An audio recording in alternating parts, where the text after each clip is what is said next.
이런 엄마 아빠를 어버이 주일에 어떻게 즐겁게 기쁘게 할 것인가?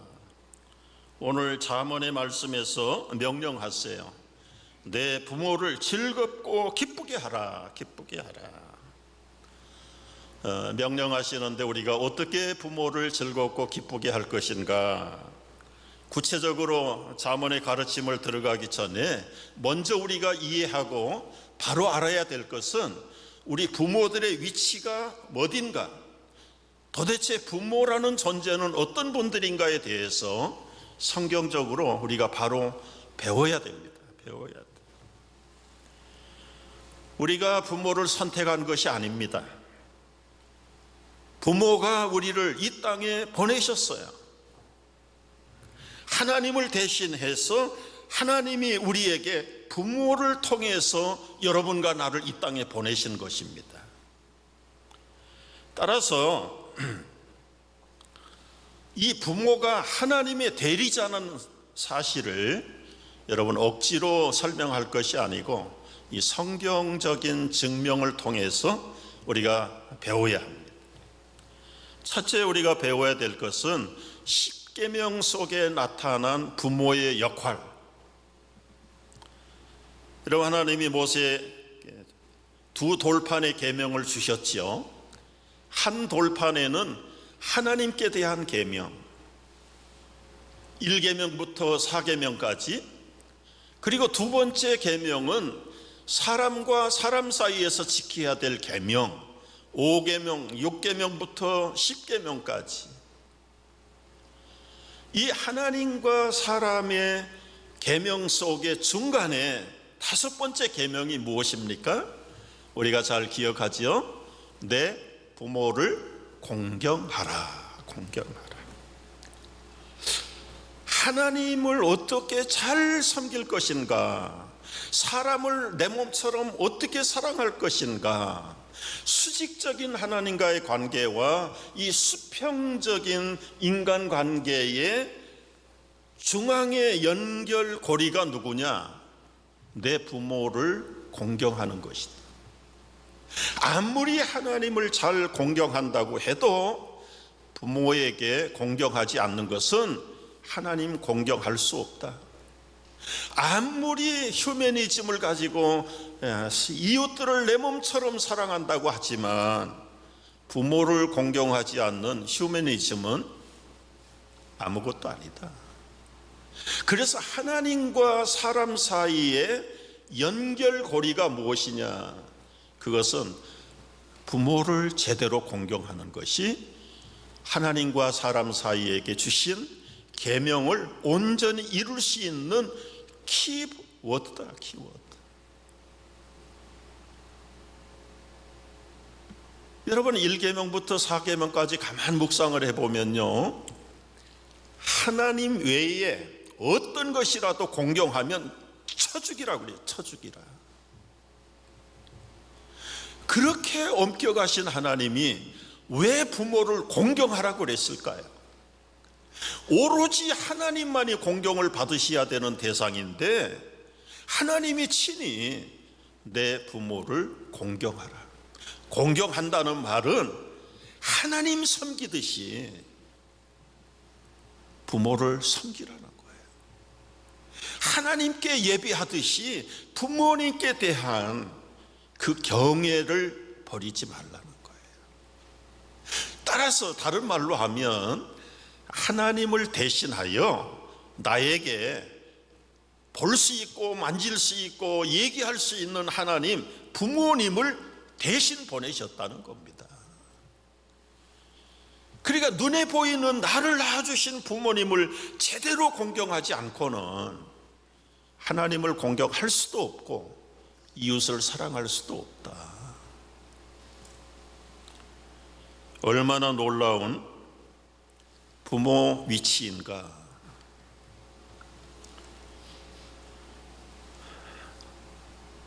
이렇게 공경해야 된 부모인데 이 공경하는 자녀들에게 보상이 있어요. 보상. 신명기 27장 16절을 보면은 한번 같이 읽어보겠습니다. 그의 부모를 경홀히 여기는 자는 저주를 받을 것이라 할 것이요 모든 백성은 아멘 할지니라. 부모를 홀대하고 경솔하게 여기고 아주 무례하게 행하는 그 자식들은 저주를 받을 것이다. 반대 축복이 있어요. 출애굽기 20장 12절 우리 한 목소리로 읽습니다. 내 부모를 공경하라. 그리하면 내 하나님 여호와가 내게 준 땅에서 내 생명이 길리라. 20장 6절에도 말씀했습니다. 나를 사랑하고 내 계명을 지키는 자에게는 천대까지 은혜를 베푸리라. 부모님을 제대로 사랑하고 공경하면 천대까지 은혜를 베풀겠다. 얼마나 놀라운 일이에요. 그런데요, 왜 오늘날 불효자들이 나옵니까? 이렇게 엄청난 보상과 축복이 있기도 하고 그렇게 안 하면 완전히 쳐 죽이는 무서운 계명도 있는데 왜 오늘날 심심치 않게 우리 자식들이 효도를 안 하고 불효를 할까요? 첫 번째 1차적인 책임은 부모에게 있습니다. 부모에게 있어요. 자녀들을 향한 교육이, 부모들의 교육이 아무리 좋아도 불효자 만들었다면 그것은 아이들의 책임이기 전에 그들을 낳아서 기른 부모들의 1차적인 책임입니다. 참 얼마나 슬픈 일이에요. 정말 부모는 죽어서도 자식을 잊을 수 없다는 존재인데 그 본능적인 모성애의 고귀한 사랑을 가지고 있는 그 엄마들의 사랑이 여러분 자식들을 제대로 가르치지 못한 거예요. 그 모성의 본능적인 사랑이 최고의 강점이면서 동시에 잘못 사랑하면 그게 결정적인 약점으로 바뀌어버립니다.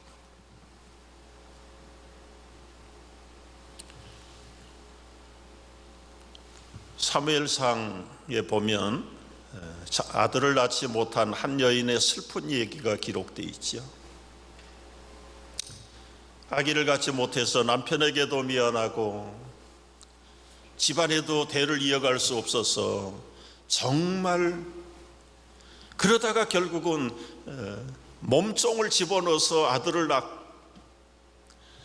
낳고 나니까 자기는 안방 주인이 관세 대상이 됐어요.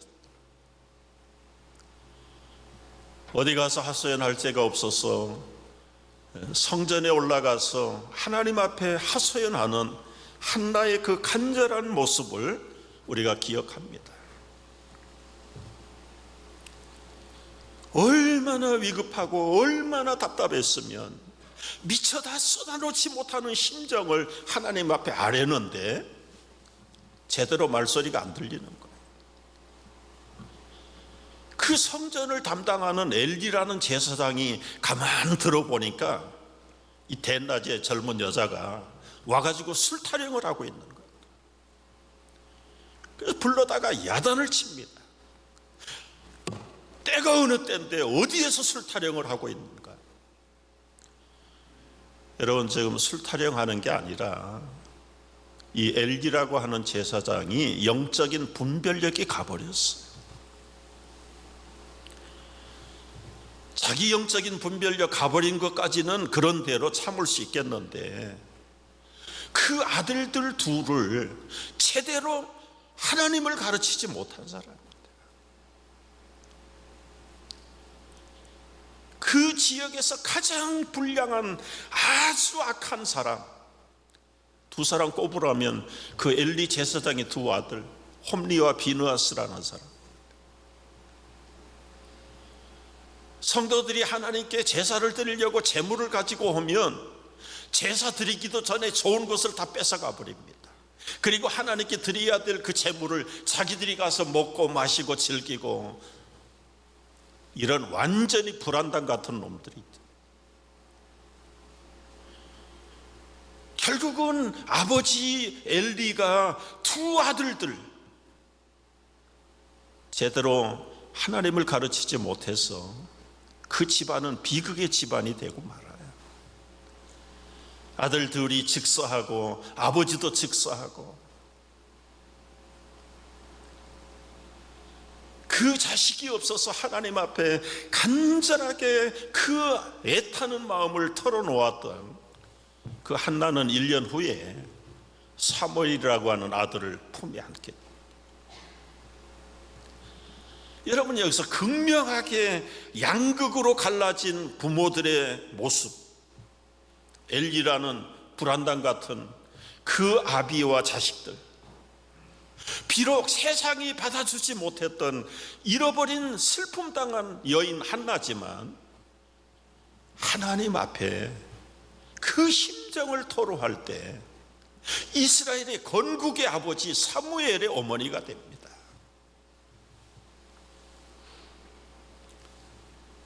오늘날도 여러분, 자녀들을 저주 가운데 빠지게 하는 책임이 그들에게 있는 게 아니에요. 그 부모들에게 있어요. 부모들에게. 그래서 어버이 주일이긴 하지만 이 어버이들이, 부모들이 정신을 바짝 차리지 않으면 여러분, 눈에 넣어도 아프지 않을 여러분의 자식이 나중에 저주가 된다는 사실을 간과 안 할 수 없어요. 참 무서운 이야기입니다. 요즘 젊은 자녀들의 푸념이 인터넷에 많이 올라와 있더라고요. 그 제목이 뭐냐면, 엄마 아빠 때문에, 스트레스 때문에 못 살겠어요. 제가 내용을 읽어봤어요. 벌써 아이들이 사춘기에 들어서면 엄마 아빠가 부담이 된대요. 그냥 안 보면 좋겠대요. 그러나 경제적으로나 여러 가지 재정적으로 공급자가 되고 보호자가 되는 부모가 없으면 살아갈 수 없으니까 그냥 마지 못해서 겉으로는 예예하면서 하루속히 그 나이가 돼봐라, 내가 부모를 다시는 보지 않는다. 그걸 속에서 갈면서 산다는 거예요. 갈면서. 그 아이들이 사춘기가 돼서 그랬을까요? 역시 그 책임도 부모에게 있어요. 부모에게. 어느 대학에 들어간 딸이 쓴 편지입니다. 엄마의 품을 떠나 가정을 떠나 기숙사에 들어와 있어요. 엄마는 하루에도 몇 번씩 툭 하면 전화를 한대요. 그리고는 네가 없는 세상은 죽은 세상이다. 나는 엄마가 네가 없는 세상은 살 가치가 없다. 네가 엄마 생각을 몇 번이라도 하냐. 이게 여러분, 뭐 한 달에 한 번, 1년에 한두 번 하는 전화가 아니고 하루에도 시도 때도 없이 걸어가지고 푸념을 한다는 거예요. 네가 엄마를 사랑한다면 한 달, 두 달, 세 달이 돼도 어떻게 전화 한 통 없냐. 나중에는 전화를 걸어가지고 막 통곡을 한다는 거예요. 너 언제 오는 거야? 언제 오는 거야? 집에 언제 오는데? 전화가 오면 아예 그냥 겁이 나가지고 아예 전화를 꺼놓고 산다고 그래요. 꺼놓고.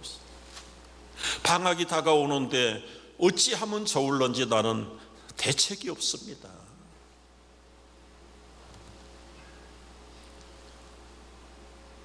여러분은 원인이 어디에 있어요? 이 끊을 수 없는 본성적인 모성에 이게 잘못된 결과가 그렇게 나타난 겁니다.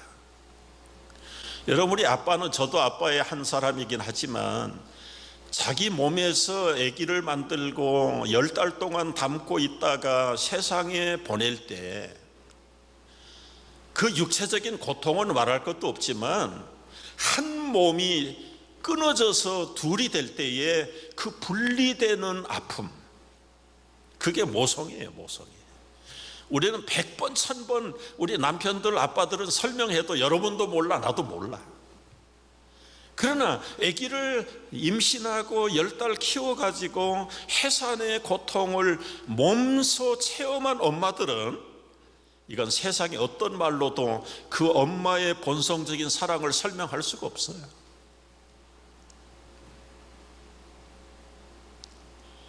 그 하나님이 주신 기본적인 모성애예요.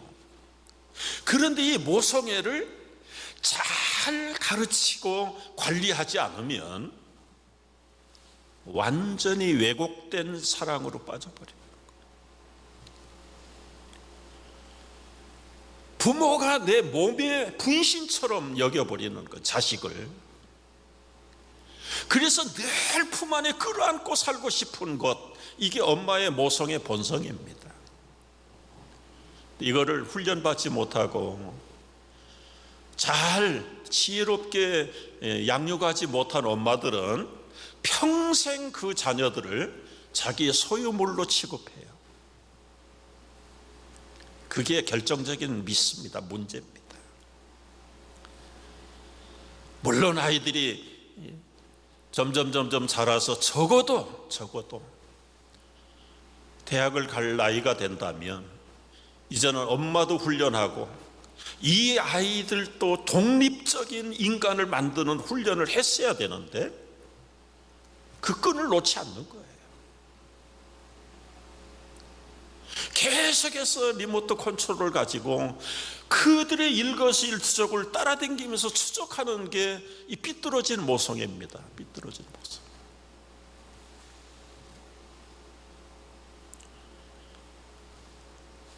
부모들로부터 스트레스를 받는 자녀들, 뭐가 문제인가? 제가 모아봤어요. 과잉보, 편애, 폄하, 비현실적인 목표, 애정 결핍, 채워주지 않는 것들, 아이들만 있는 방이 없게 되거나 그들만이 가질 수 있는 공간이 없대거나, 뿐만 아니라 느슨한 규칙들, 부모의 비판, 과도한 훈계, 권위를 남용하는 것, 아이들은 모르겠지 하면서 부모들이 부도덕을 행하는 것, 이것들이 아이들에게 아주 그냥 정말 죽을 수밖에 없는 스트레스의 문제들이라는 거예요. 이게 누구에게서 옵니까? 자식들이 만드는 게 아니라 부모들이 이런 일들을 만들고 있다는 겁니다. 그래서 에베소 6장 4절에서는 이걸 한마디로 이렇게 모았어요.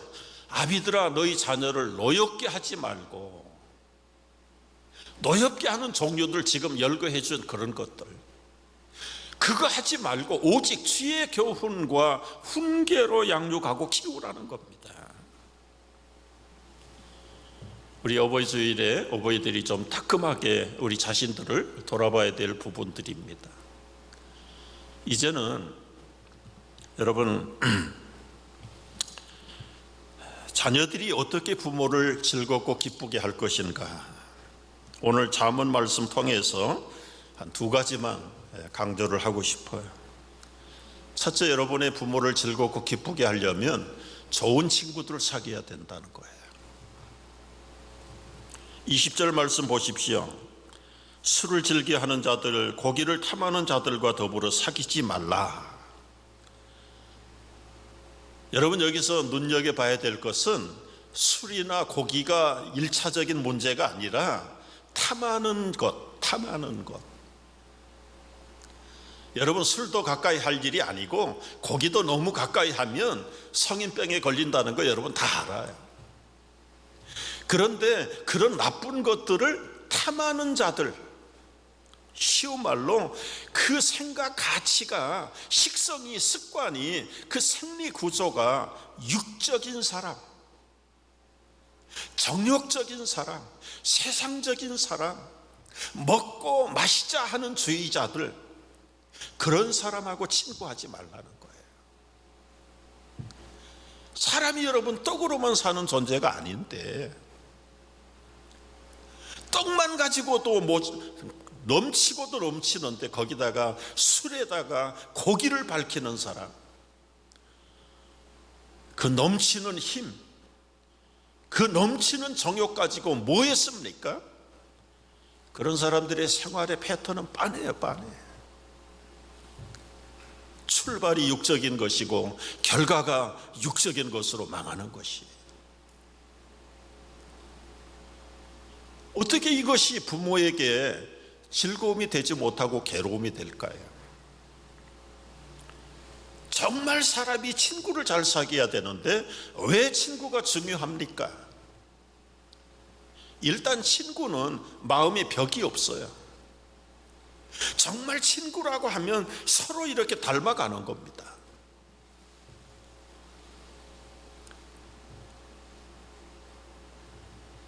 그런데 잘못된 친구를 만나면 나도 잘못되기 때문에 사귀지 말아야 될 친구들은 어떤 친구들입니까?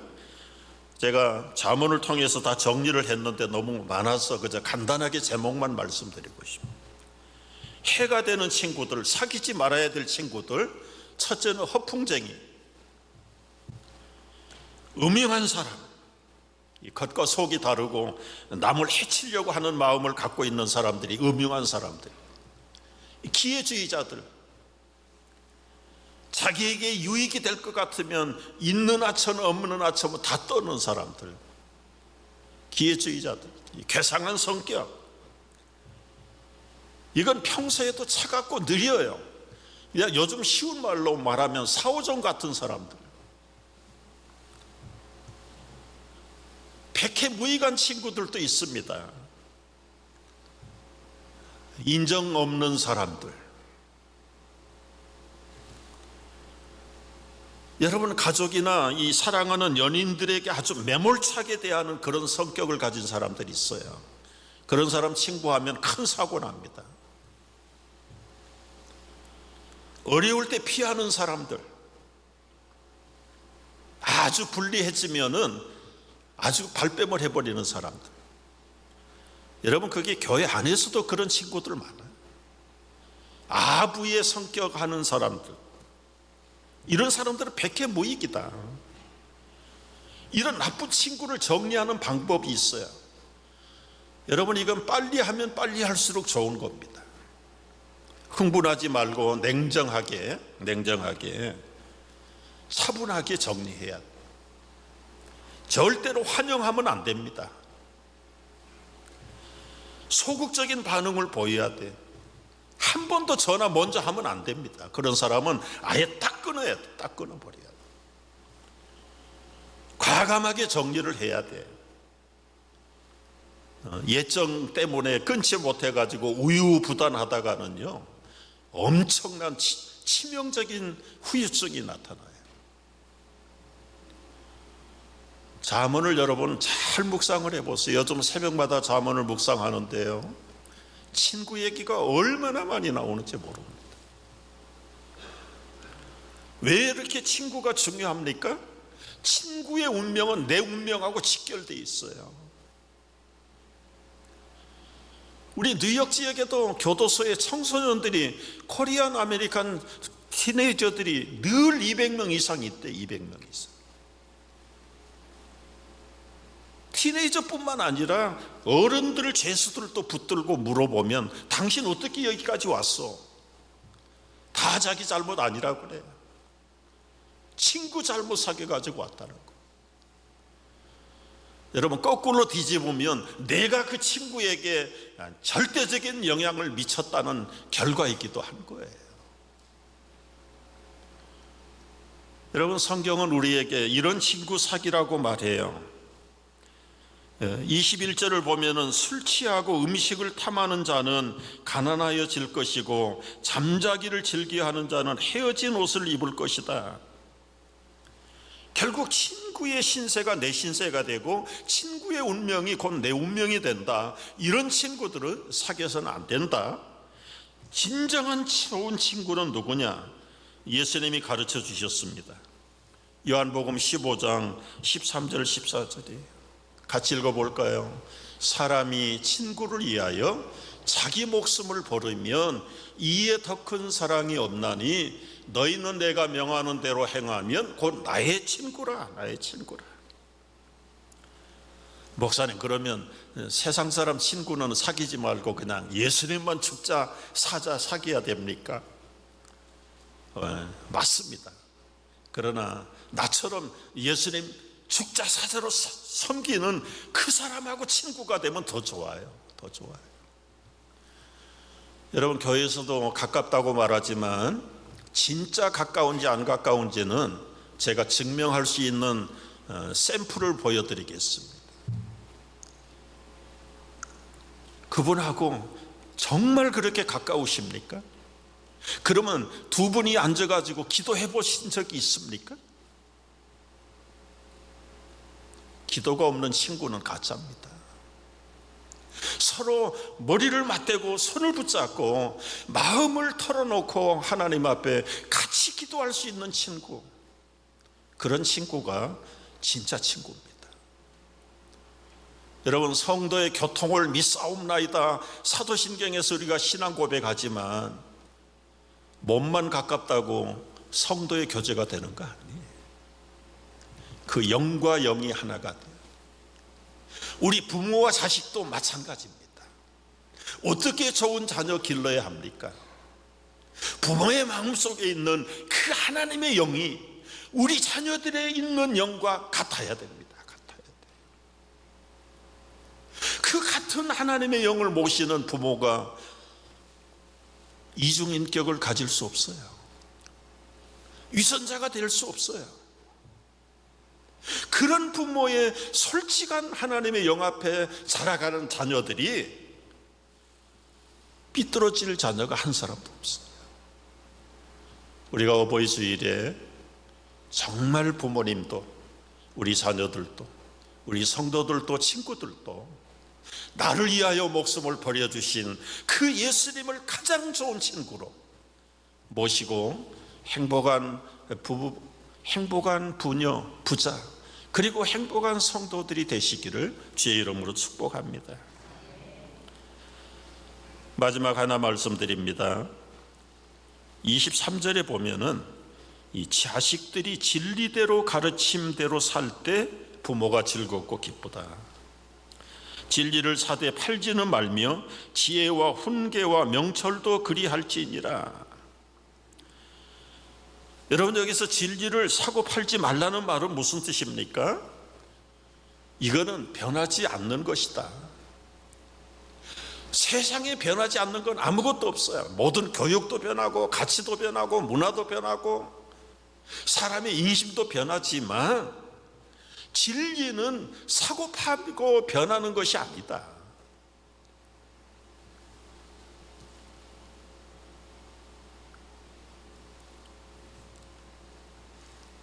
우리 부모들이 변하는 세상 학문에다가 자녀들의 수준을 맞추면 안 됩니다. 우리 자녀들 대학 어디로 전공을 할까? 뭘 전공을 할까? 야, 요즘은 로야. 그래서 그냥 법대를 막 보내는데 그 아이들 졸업해가지고 일할 때쯤 되면 막 변호사가 1년에도 몇천 명씩 나와가지고 야, 컴퓨터 해야 돼, 컴퓨터. 그래가지고는 막 컴퓨터로 막 몰려가. 나중에 아이들 졸업해서 짭 얻을 때쯤엔 짭이 없어요. 짭이 없어. 여러분, 그 가치 기준이 뭡니까? 시대의 흐름을 따라가면 안 되는 겁니다. 언제 변할는지 모르는 이 사회적인 환경이 우리 자녀 교육의 목표가 돼서는 안 된다는 거예요.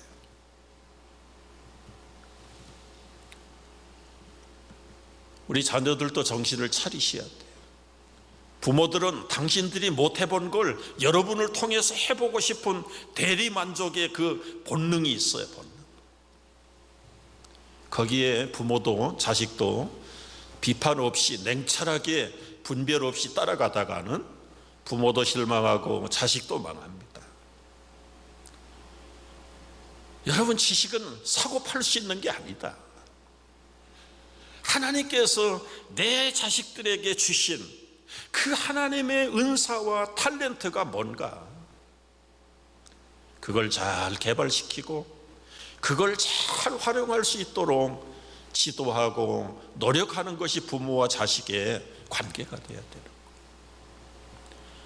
요한삼서 1장 3절 4절 한번 보겠습니다.